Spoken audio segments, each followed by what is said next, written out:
सरपंच संतोष देशमुख हत्या प्रकरणातील आरोपी कृष्णा आंधळेला बीड पोलिसांकडून वॉन्टेड म्हणून घोषित करण्यात आलंय. कृष्णाची माहिती देणाऱ्याला बक्षीस जाहीर करण्यात आलंय. पोलिसांवर दुसऱ्यांदा आंधळेवर बक्षीस जाहीर करण्याची नामुष्की ओढवली आहे. त्यामुळे पोलिसांना आंधळे का सापडत नाही असा प्रश्न सध्या विचारला जातोय.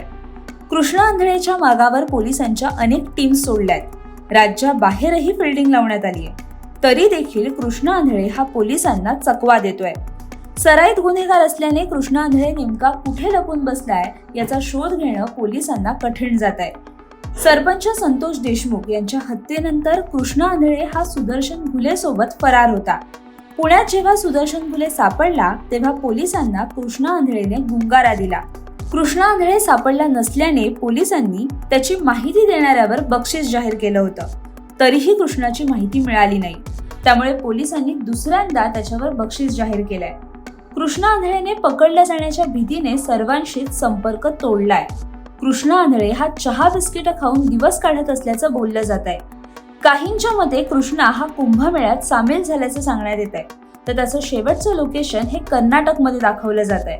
मंदिरात आश्रय घेऊन कृष्णा आंधळे दिवस काढत असल्याची शक्यता आहे. मोबाईल फोनचा वापरही तो करत नसल्याने त्याचं लोकेशन ट्रॅक करणं कठीण झालंय.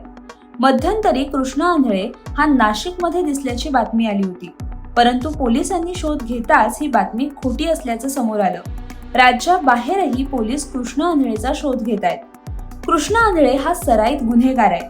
त्याच्यावर याआधीही अनेक गुन्हे दाखल झालेत. कृष्णा आंधळे बीड जिल्ह्याच्या धारूर तालुक्यातील मैंदवाडी गावचा रहिवासी आहे. त्याचं वय 27 वर्ष आहे.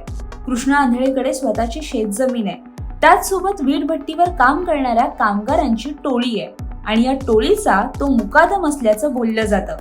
कृष्णावर आतापर्यंत 6 गंभीर गुन्हे दाखल आहेत आणि हे 6ही गुन्हे गेल्या 4 वर्षात दाखल झालेले आहेत. 2020 मध्ये कृष्णा आंधळेवर पहिला गुन्हा दाखल झाला.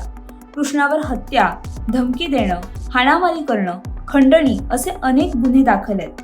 2023ला हाफ मर्डरच्या प्रकरणातून कृष्णा आंधळेने असाच पळ काढला होता. तेव्हाही पोलिसांना कृष्णा आंधळे सापडला नव्हता. वाल्मिक कराड याचा विश्वासू विष्णू चाटेचा कृष्णा आंधळेला पाठिंबा होता. त्यातूनच कृष्णाला राजकीय आणि आर्थिक व्यवहारात काम करण्याची संधी मिळाली. मुकादम, राजकीय नेते, पक्षाचं काम आणि व्यवहार सांभाळण्यात कृष्णा तरबेज झाल्याचं बोललं जातं. याच राजाश्रयामुळे कृष्णा आंधळेला कायमच पोलिसांपासून अभय होतं. संतोष देशमुख हत्याकांडातही कृष्णाचा सहभाग आहे. त्याच्यावर मकोका अंतर्गत गुन्हा दाखल करण्यात आलाय. तसंच आता त्याला फरार म्हणूनही घोषित करण्यात आलंय.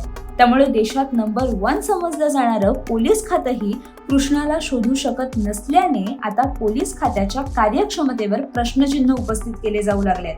याबद्दल तुम्हाला काय वाटतं हे आम्हाला कमेंट करून नक्की सांगा आणि चॅनल सबस्क्राईब करायला विसरू नका.